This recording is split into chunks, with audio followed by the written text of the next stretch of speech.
Olá, boa noite, 6 em ponto. Hoje é quinta-feira, dia 5 de outubro de 2023.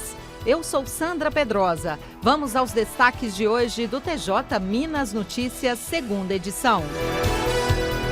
Presidente do TJMG abre primeiro dia do encontro de gestão de projetos nos tribunais de justiça. Superintendente da Concive participa de encontro virtual sobre violência doméstica do Ministério das Mulheres. Shopping é condenado a pagar indenização por acidente em brinquedo. STF decide que condenados aprovados em concurso público têm direito à nomeação. Você está acompanhando o TJ Minas Notícias, segunda edição. Presidente do TJMG abre o primeiro dia do encontro de gestão de projetos nos tribunais de justiça. As informações com a repórter Kátia Matos. Este é o primeiro encontro entre os tribunais voltado exclusivamente para a gestão de projetos no Poder Judiciário. Participam magistrados e representantes de tribunais de justiça de vários estados. Até amanhã, eles vão ouvir palestras e participar de workshops, painéis e debates relacionados ao gerenciamento de projetos. Para Guilherme Augusto Mendes do Vale, secretário especial da Secretaria de Governança e Gestão Estratégica, o encontro é uma oportunidade para trocar experiências e compartilhar as boas práticas já aplicadas nos tribunais. O mais importante desse tipo de evento, desse modelo, é a troca de experiências, né? Então a gente traz profissionais de maior alto nível, né, para palestrar, para poder trazer conhecimento, né, e a troca de experiências realmente entre os gestores das respectivas áreas dos tribunais. É um modelo que não vai ficar só em Minas, né, a gente vai ter um próximo encontro, ainda está para ser definido qual será o tribunal, mas é uma iniciativa, mais uma vez, de vanguarda do Tribunal de Justiça, uma boa prática que vai ser levada aí para frente para o cenário nacional do Poder Judiciário. O presidente do TJMG, desembargador José Arthur Filho, disse que esse é o momento de fortalecer as relações entre as instituições do judiciário. É um encontro muito importante de capacitação do nosso tribunal para o aprimoramento das diretrizes do projeto 5.0. Vai ser um momento importante que a gente inicia agora, e cada vez mais inovando o tribunal, criando ambientes novos, construtivos, de mãos entrelaçadas, para que se possa unir o tribunal como um todo, desde a base até a alta direção. Amanhã o encontro começa às 9 da manhã e vai até às 6 da tarde no auditório do Pleno no TJMG. Do Tribunal de Justiça de Minas Gerais, Kátia Matos. A superintendente da Concive, Coordenadoria da Mulher em Situação de Violência Doméstica e Familiar do TJMG, desembargadora Evangelina Castilho Duarte, participou de encontro do Ministério das Mulheres sobre políticas públicas de enfrentamento à violência doméstica.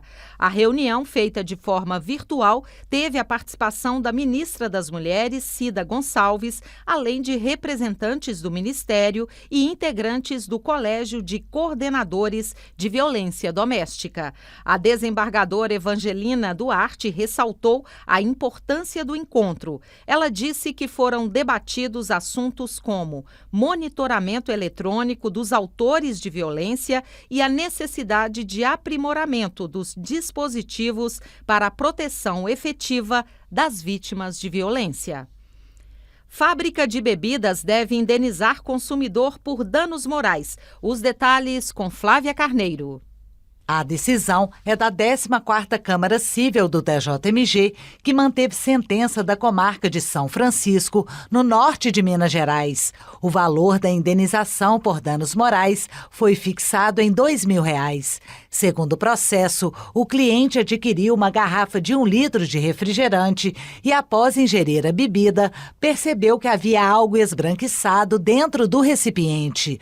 O consumidor alegou que, após descobrir o objeto estranho, estranho, teve náuseas e vômito. Na justiça, a fabricante de refrigerante se defendeu, argumentando que não havia prova de que o objeto já estava na garrafa no momento do consumo. Contudo, o argumento não foi aceito pelo juiz de primeira instância, que condenou a empresa a indenizar o consumidor por danos morais. Diante da decisão, a fabricante recorreu ao TJMG, mas o colegiado manteve a sentença da comarca de São Francisco. Do Tribunal de Justiça de Minas Gerais, Flávia Carneiro.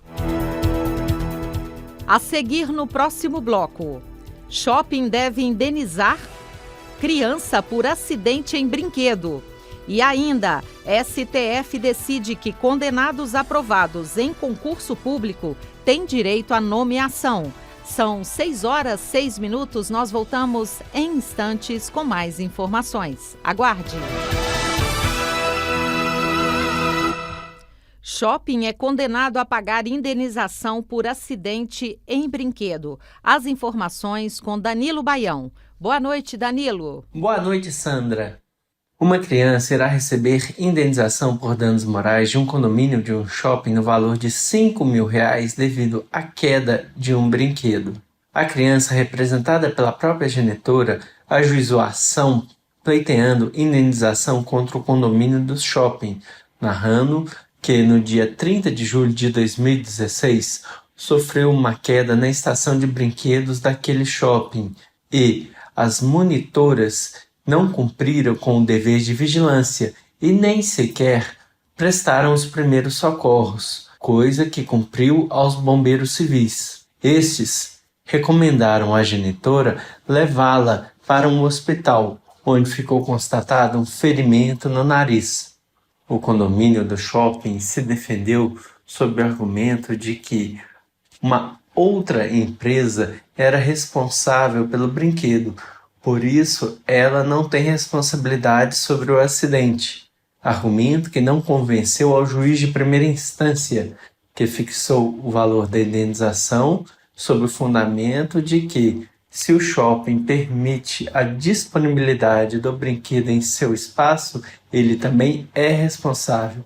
A genitora do garoto ajuizou recurso pleiteando o aumento do valor da indenização por danos morais. O relator da apelação, juiz convocado Fausto Baden de Castro Silva, negou-lhe o pedido. Segundo o magistrado, o ferimento no garoto foi leve, sem maiores consequências. Por isso, o valor de R$5.000 atende à demanda.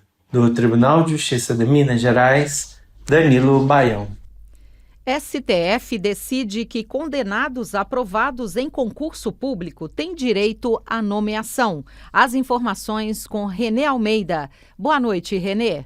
Boa noite, Sandra.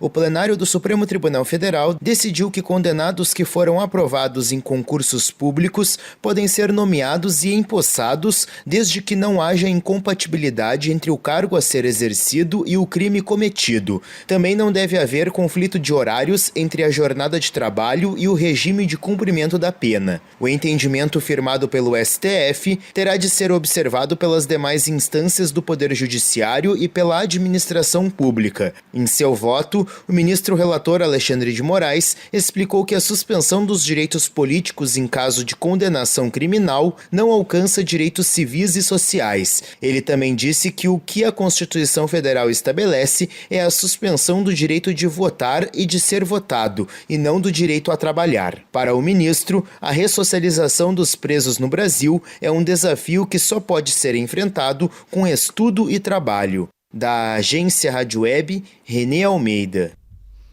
Hoje, 5 de outubro, é o dia em que se comemora os 35 anos da promulgação da Constituição de 1988. A histórica sessão solene do Congresso Nacional em que foi promulgada a atual Constituição da República Federativa do Brasil foi marcada por fortes discursos e por momentos de emoção. O documento foi resultado do trabalho da Assembleia Nacional Constituinte, formada por 559 parlamentares, cujo presidente era o deputado Ulisses Guimarães. A sessão foi encerrada com o discurso do deputado, que se tornou um dos principais símbolos da Constituinte. Recuperamos um trecho do discurso do deputado Ulisses Guimarães. A nação nos mandou executar um serviço. Nós o fizemos com amor, aplicação e sem medo. A Constituição certamente não é perfeita. Ela própria o confessa ao admitir a reforma. Quanto a ela, discordar, sim. Divergir, sim. Descumprir, jamais. Afrontá-la, nunca. O desembargador aposentado do TJMG, José Edgar Pena Amorim, destacou o contexto histórico da época da promulgação da Constituição. É um momento de reafirmação do Estado Democrático de Direito que, em 1988, se colocou como grande objetivo do povo brasileiro em geral, né? Nós estávamos terminando um período de regime militar. A vitória de Tancredo Neves e Sarney no colégio eleitoral foi uma quebra, né, da programação que o governo de então tinha para o país e, em consequência dessa quebra, houve todo um movimento iniciado ainda ou reforçado pela luta pelas diretas já, que culminou então na atribuição por emenda constitucional ao então Congresso que se elegeria em 1986 para a atribuição de redigir uma nova Constituição. O ministro do Tribunal Superior Eleitoral, André Ramos Tavares, ressaltou a importância da Constituição Federal e afirmou que ela ainda requer aprimoramentos. Simbolicamente é um momento de reflexão, é um momento importante sempre de a gente aprofundar um pouco mais essa experiência. Esses 35 anos têm sido anos de experimentação, né, das instituições, de consolidação, e tivemos, evidentemente, muitos desafios, assim era esperado, não é? Sempre faz parte também de uma democracia, né, enfrentar os desafios que vão surgindo e ir aprimorando a prática constitucional. Acho que, sobretudo, o que nós podemos tirar aí destes 35 anos foi um aprofundamento e um aprimoramento das nossas instituições constitucionais, dos poderes, né, e da Constituição em geral, na sua parte cidadã, como a gente fala em geral, né, numa linguagem mais comum, que são os direitos fundamentais. Eu acho que é isso. O presidente do TJMG, desembargador José Arthur Filho, destacou os 35 anos da Constituição e reiterou o compromisso do Poder Judiciário em atuar cada vez mais na busca do ideal de país expresso na Carta Constitucional. São 6h14. O TJ Minas Notícias, segunda edição, fica por aqui. Você pode acompanhar também o TJ Minas Notícias no YouTube na íntegra e com imagem direto aqui da Rádio TJ Minas. Acesse tjmg.jus.br. No final da página, há links de acesso à TV TJ Minas e à Rádio TJ Minas. E, claro, continue acompanhando a programação da Rádio TJ Minas. Uma boa noite para você, para sua família e até amanhã. Tchau.